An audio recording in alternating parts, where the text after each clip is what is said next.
because they have the financial wherewithal. And the question is, if I'm going to give up my organ anyway, I'm giving up a kidney. And you happen to be a person who's a billionaire, and my kidney matches yours. But I would give my kidney to the next 15-year-old who was had kidney failure. But you would pay me $1 million for the kidney, which would take me out of obscurity, make my children live better. Is that free market? Is it free will? Is it that you are preying upon? Are you preying upon my needs financially, or are you simply helping me to get there faster? Right. Isn't this kind of the same? It is. You're totally right. In fact, when my book came out in May, and around that time there's a raging debate in the New York legislature on whether to make commercial surrogacy legal, because I'm not an expert on this. I've learned, because I didn't research the book, I just made it up, and it's only since the book came out that I've started to research it, because people ask me. I guess there are 47 or 48 states, so most of our country, you're allowed to pay someone to carry your baby, but in New York State you're not. Which is kind of funny to me, because New York City is so mercantile. I thought we would sell everything, but no. And the debate became between progressives against progressives. It was a lot of gay rights advocates and others who were for allowing commercial surrogacy, because my gay friends who've used surrogates in North Carolina and other places. Sure. And on the other side, Gloria Steinem was leading the charge, and a lot of feminists were like, it's abusive, it's manipulative, and you can't allow this to happen. And they were on their side, and then also kind of conservatives, like family values people. And it failed. So it's not illegal in New York State, but it's the same type of debate.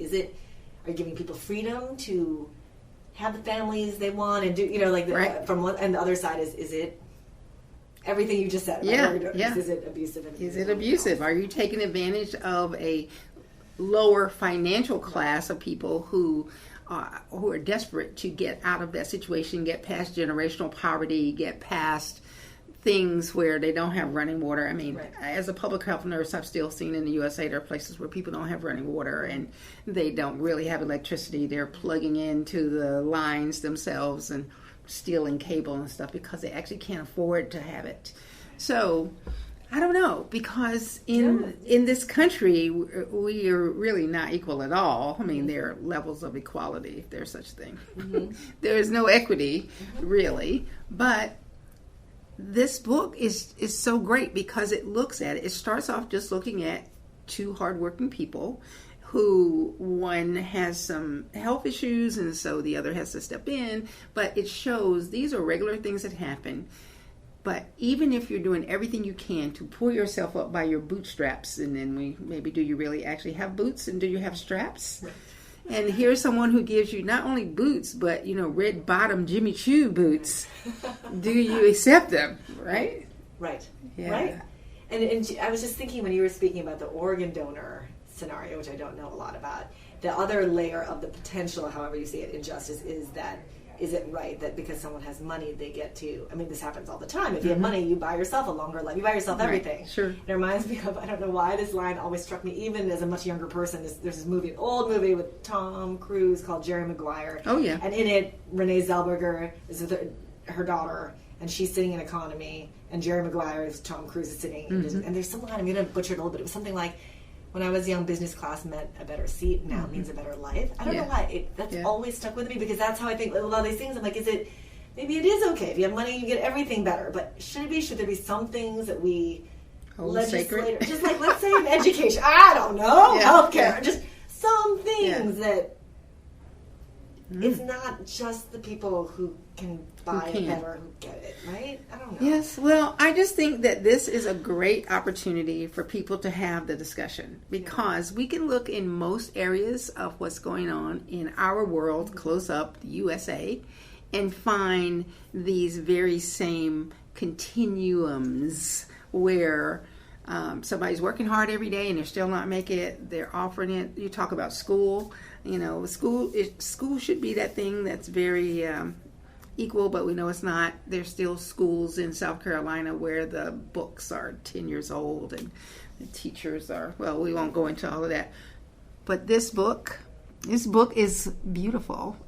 I love the way it's written, and I love the fact that it is something that makes you think, because I love to read, but I also love it when I'm going like, Plus, it has twist and suspense, which just makes it you can't predict.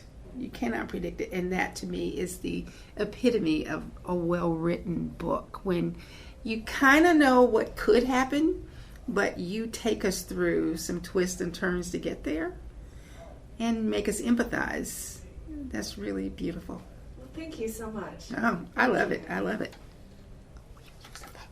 And the sad thing is that we've come to the end of our time.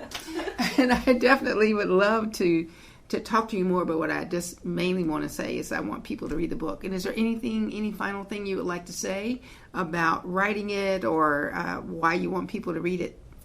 No, I mean, we've covered my main impetus for writing, and the only last thing I'd say is that I really wasn't interested in writing villains or saints. Mm-hmm. I was told by all the agents I interviewed when I was getting offers to represent me that the book would sell a lot more if I made the ending happier and made the person who could, the closest to the villain in the book, kind of get a big come up. And I the reason I didn't do that is that I think people are all really complicated and it's hard. Most people, there are a few, but most people aren't fully good or bad, right? Yeah. And I was hoping, just having straddled a lot of worlds and been on both sides of so many divides, I just have a hard time consigning anyone